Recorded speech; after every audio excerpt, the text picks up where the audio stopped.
tragedy and the horrors victims have faced. Human trafficking has been defined by Miriam Pataki as the new modern-day slavery.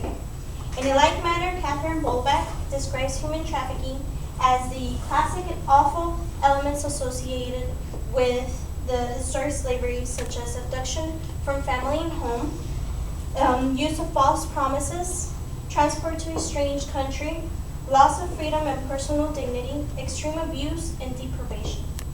This brings me to my next point. Did you all know that human trafficking is the third most profitable criminal activity following drug abuse and arms trafficking? This is according to the United Nations Regional Information Center.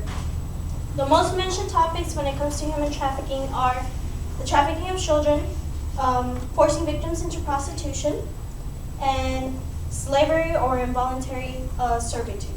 In addition, many of these victims, men, women, and children, tend to suffer from drastic actions such as physical and psychological harm. Let's begin with my first point. Some of the most common cases when it comes to the history of human trafficking are the trafficking of children, for they are more innocent and easy to trick into doing something. For instance, the U.S. Department of State estimates that 60 to 80,000 women, men, and children trafficked across international borders each year. 40 to 50 are trafficked into the U.S. itself. It was also stated that in an article by Kimberly Corlett that 83% of the 1,229 investigations were sex trafficking cases. Of those, 63 involved U.S. citizens and 32 involved minors. This is an additional chart that I actually found. It's actually the most recent from the year 2012, and it just says that 14,500 to 17,500 estimate number of people trafficked into the United States each year. 50% of those people are children, and 800,000 people are trafficked worldwide each year. East Asia Pacific is the region that is the largest source of people who are trafficked into the U.S. each year.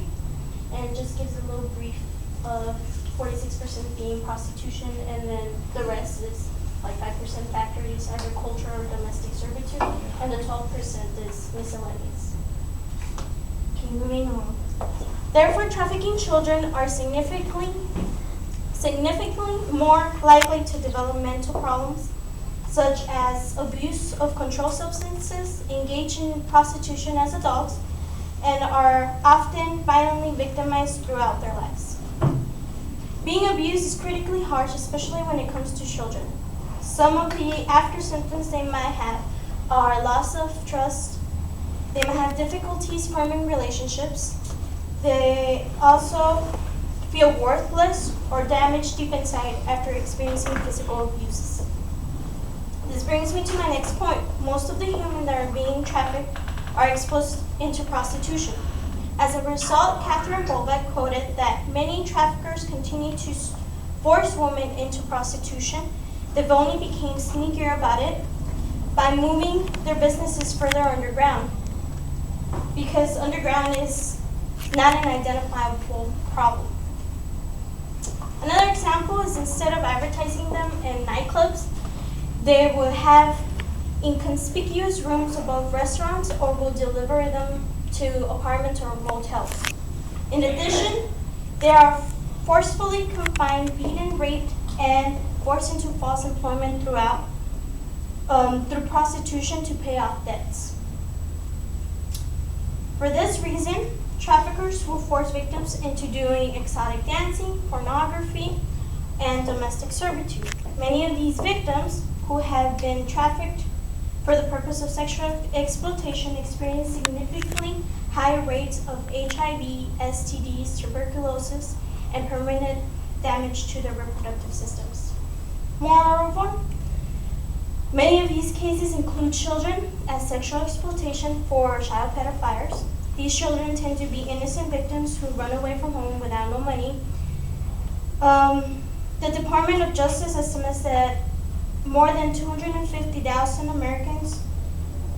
American youth are at risk of becoming victims of commercial sexual exploitation. My last point is that many of these human being trafficked are used as slaves in an involuntary way.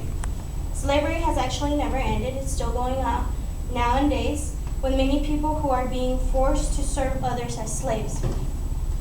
For instance, many of these victims are slaves in sweatshops, factories,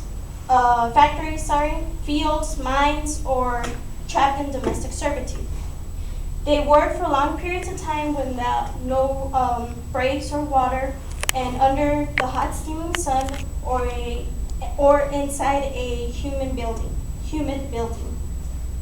Finally, I would like to give you some information on programs that can potentially help assist victims of human trafficking. The first one is the U.S. Department of Health and Human Services.